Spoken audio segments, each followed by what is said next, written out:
বেঈমানের বাচ্চা, বল বেটা, এখন দাঁড়ায় বল বেটা। কোন কাফের বেঈমান, কোন খ্রিস্টানের বাচ্চা, কোন ইহুদি, তুই মুসলমানের ঘরে জন্ম নিয়া তোর রক্তে মুসলমান মার রক্ত, তুই কেমনে ওই বেঈমানের মতো সাজবি? এই বেহায়া, বল বেহায়া, তোদের যাদের চুল এরকম, বল বেটা এখন দাঁড়া। ওই বেঈমান তোর পছন্দ হইলো কেন? তোর রক্ত ইসলাম নাই বেটা, তোর মা মুসলমান না, তোর বাপ মুসলমান না বেটা, তোর দাদা দাদি মুসলমান না, ওরা সব বোকা, তুই চালাক হয়ে গেছ বেটা, তুমি পণ্ডিত হয়ে গেছ। কোন বেঈমানের অংশগ্রহণ করলা? কেন সাজলা বেঈমানের মতো? তোমার নবী নাই, তোমার রাসূল নাই, তোমার আল্লাহ নাই, তোমার নবী সাল্লাল্লাহু আলাইহি সাল্লাম চুল রাখে নাই? কথা বলে না কেন? আল্লাহর নবীর চুল ছিল কিনা? নবীজির চুল মোবারক ছিল কিনা? তিনি চুল রাখতেন কিনা? তো তিনি কেমনে সাজলেন? এটা আমার পছন্দ হয় না কেন? নবীর সাহাবী সোয়া লাখের চাইতে বেশি সাহাবী, লক্ষের চাইতে, ওনাদের চুল ছিল না মাথায়? তো ওনাদের চুল কেমন ছিল তার কোনো বর্ণনা নাই কিতাবে? তো তুমি দেখো না এটা? তোমার ধর্মকে তুমি এত বড় বেইজ্জতি করলা কেন? তোমার রাসূলকে তুমি এত বড় বেইজ্জতি করলা কেন? তুমি যদি নবী সাল্লাল্লাহু আলাইহি সাল্লামের কাছে আমলনামা দিয়া বলো যে ইয়া রাসূলুল্লাহ, এই যে আমি আনিসুর রহমান, আমার সুপারিশটা আপনি করেন হাশরের ময়দানে, এই যে আমার আমলনামা। আল্লাহ নবী সাল্লাল্লাহু আলাইহি ওয়াসাল্লাম যদি আমলনামা উল্টাইয়া দেখবে আর বলবে, হায় আনিসুর রহমান, 6 মাস 1 বছর কোনদিন ফজরের নামাজ পড়ল না, আমার উম্মত, আমি 23টা বছর চোখের পানি ফেললাম, আমি কত পাথরের আঘাত সইলাম, আমি ক্ষুধার কষ্টে পেটে পাথর বাঁধলাম, আমি দান দান শহীদ করা রক্ত নিয়ে ময়দানে বেহুশ হয়ে পড়েছিলাম, আমি সারা রাত দাঁড়িয়ে চোখের পানি ফেলে তোমাদের জন্য, উম্মতের জন্য কেঁদেছিলাম, বিনিময়ে এই আমলনামা।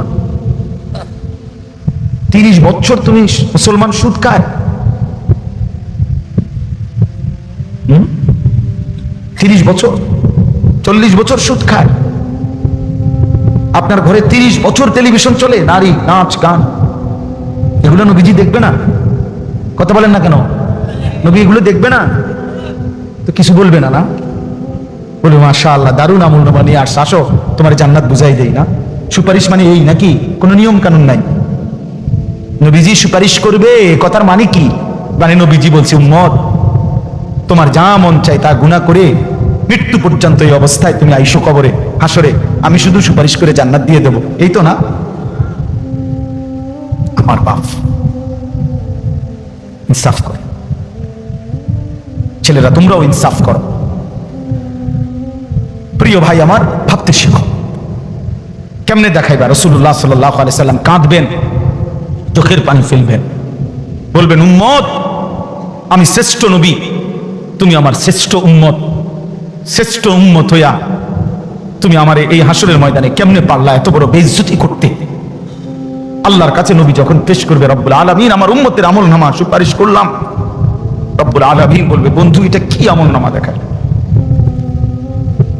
কোন বাবা যদি 12 বছর বিদেশ থেকে ছেলেটার জন্য টাকা পাঠায়, 12 বছর পরে ছেলেটা ইন্টারমিডিয়েট পাস করে পরীক্ষার রেজাল্ট দিছে, সেদিন দেখছে যে ফেল, ওই বাপ যদি চিৎকার করে কাঁদবে আর বলবে, যা রে বাপ, তুই জানোস না আমি 12টা বছর আমি এই রোদ ভরা ঘামে ভরা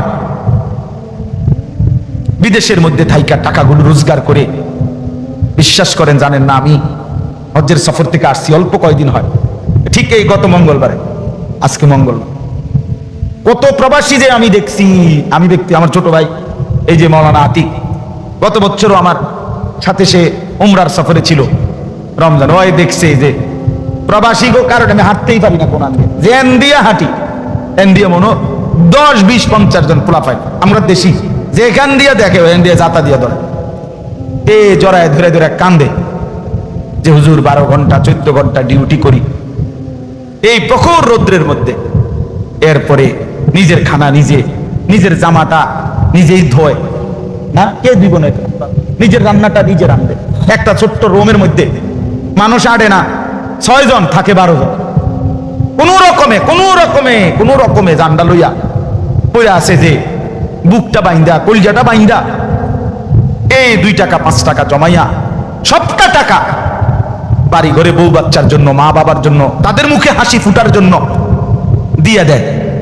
সেই বাবা 12 বছর পরে সে কি পরিমাণ কাঁদবে আর বলবে, সন্তান আমার রক্ত পানি করা এই টাকার বিনিময়ে এই রেজাল্ট,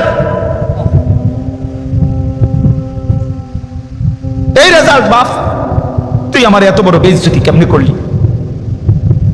খোদার কসম যুবক, নবীজি সাল্লাল্লাহু আলাইহি সাল্লাম এটা বলবে যে উম্মত ফজরের নামাজ পড়ো নাই কতদিন, আমার এত বড় বেইজ্জতি কেমনে করলি? 60 বছরের বুড়া চাচা, এই চাচা এখনো 60 বছর ধরে হায়াত পাওয়ার পরও বিড়ি খান, সিগারেট খান। এই বিড়িওয়ালা মুখ নিয়ে কোন লজ্জায় নবীজির সামনে দাঁড়াবেন? এই বুড়া, মনে রাখো তুমি, আমার নাম আনিসুর রহমান, আমি যদি আর কোনোদিন নাও আসি, একদিনই বলে গেলাম, একদিনই বলে গেলাম। কেমনি দাঁড়াইবেন? 60 বছর বয়সেও বিড়ি খানা ছাড়লেন না, বুড়া হইয়া বাঁকা হইয়া গেলেন, শরীরের গিরাগাড়ি জোরাজারি সব ছেড়ে দিছে, অন টেলিভিশন চান, এখনো চা দোকানে বইয়া বেড়ি চান। ছি ছি ছি ছি, আমনের মতো নির্লজ্জ বেহায়া আল্লাহর জমিন আর কেউ নাই মিয়া। বেহায়া বুড়া মিয়া, বেহায়া তুমি মিয়া, বেহায়া বেটা। 60 বছর বয়সও যে নারী দেখে, ছবি দেখে, এবার আর গুনার বয়স আছে 40 বছর, এবার কোনো ছোটখাটো হারামি না, ছোটখাটো ডাকাত না, শক্ত ডাকাত। এবার আর গুনা ফাইকা গেছে, একদম গুনা টাইট হয়ে গেছে। কারণ এবার কি মনে করেন, 60 বছর বয়সে যে এখনো মিথ্যা বলে, গালি দেয়, তো উনি মিথ্যা কথা বলে আজ 5 বছর, উনি তো মিথ্যা কথা শুরু করছে 20 বছর ধরে। বুঝেন নাই কথাটা? আজও ছেড়ে দেওয়ার সময় হয় নাই, আজও সময় হয় নাই। আর কত?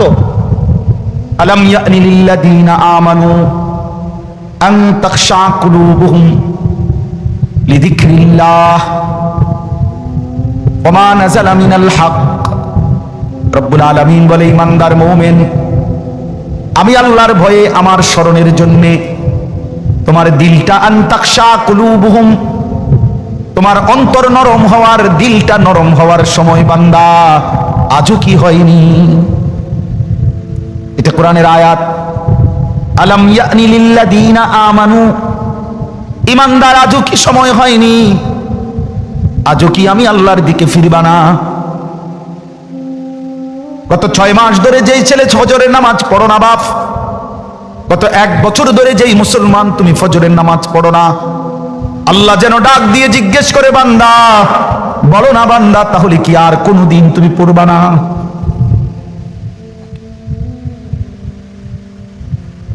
আমি কি বুঝি তোমাকে এমনি এমনি খাওয়াবো আর পড়াবো, তুমি কি আমাকে সেজদা দিবা না? কি হবে উত্তর? ইয়া আইয়ুহাল ইনসানু মা গাররাকা বিরাব্বিকাল কারীম।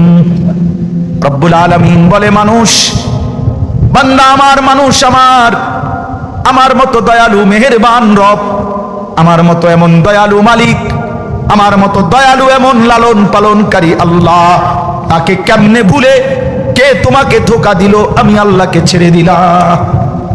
মা গাররাক, তুমি কি জানো বান্দা, আমি তো সেই আল্লাহ, 1 ফোঁটা নাপাক পানির উপরে এমন সুন্দর একটা ডিজাইন আমি আল্লাহ করেছি।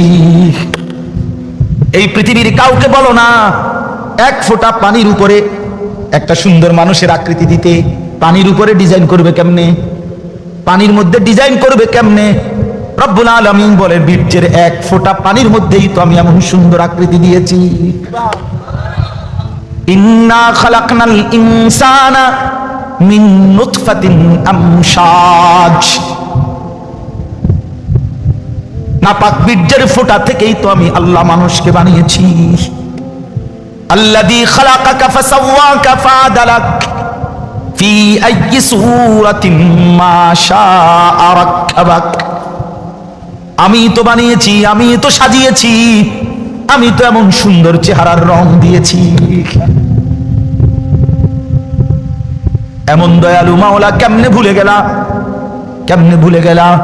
আলাম নাজআল লাহু আইনাইন, আল্লাহ বলে বলো না বান্দা আমি কি দুইটা চোখ দেই নাই? বলো, সবাই উত্তর দেন। হ্যাঁ, ওয়ালিসানান, আল্লাহ বলে বলো না বান্দা আমি কি জিহ্বা দেই নাই? ওয়াশাফাতাইন, আল্লাহ বলে বলো না বান্দা আমি কি দুইটা ঠোঁট দেই নাই? দিয়েছেন। তাইলে সেই মালিক যদি বলে বান্দা আমার দেওয়া জবানে আমার নামটা আমি শুনতে পারলাম না কেন? আমার দেওয়া চোখে আমার কালাম তুমি দেখলা না কেন? আমার দেওয়া কপাল আমি আর রব্বুল আলামিন আমারে সেজদা দিলা না কেন? বন্ধু মনে রাখো ভাইয়া, একটা কথা শক্ত কই, রাগ হইও না প্রিয় ছেলে বাপ, এই কপাল পৃথিবীতে উপার্জনের দুনিয়াবি কোনো কাজে লাগে না। এই হাত পাও এগুলা মানুষের অঙ্গ প্রত্যঙ্গ কাজে লাগে বিভিন্ন উপার্জনের কামে। এই কপাল এটা দুনিয়াবি কোনো কামে লাগে না, এটা কোনো কাজের জন্য, ওটা দিয়ে কোনো উপার্জনের কোনো কামে, দুনিয়ার কামাইয়ের কোনো কাজে এই কপালের এটুকু জায়গা ব্যবহার হয় না, এটা লাগে না আর কি। তো এটা আল্লাহ তাআলা কেন বানাইছেন? খোদার কসম রব্বুল আলামিন এই কপাল শুধুই সেজদার জন্য বানাইছেন, শুধু সেজদার জন্য। এজন্য যে কপাল সেজদা দেয় না, যে কপালে সেজদা নাই, তুই মানুষও না, মানুষের বাচ্চাও না, ইনসানের কোনো কাতারে সে পড়ে না, সে কোনো মানুষের কাতারে পড়ে না, ইনসানের কোনো কাতারে পড়ে না যারা কপালে সেজদা দেয়। কারণ কপাল বানানোই হয়েছে, সেজদা কাকে বলে? ওয়াদউল জাবহাতে আলাল আরদ, জমিনের মধ্যে কি রাখা, তো কপাল রাখাটারই কি কয়? তার মানে সেজদা কপাল, কপাল বানানোই হয়েছে কিসের জন্য? সেজদা। নবী সাল্লাল্লাহু আলাইহি সাল্লাম বলেন আকরাবু মা ইয়াকুনুল আবদু মির রাব্বিহি ওয়া হুয়া সাজিদ। নবীজি বলেন কোন বান্দা আল্লাহর সবচেয়ে ঘনিষ্ঠ হয়, আকরাব সবচেয়ে ঘনিষ্ঠ হয় যখন সে সেজদা করে, সেজদা করে। এজন্য আমার শায়েখ আল্লামা মুফতি মুশতাকুন নবী কাসিমি হুজুর সবসময় এটা বলে যে কোন বান্দা যখন সেজদা করে তো আল্লাহ তাআলা তার পিঠে মাথায় এভাবে হাত বুলায় দেয়।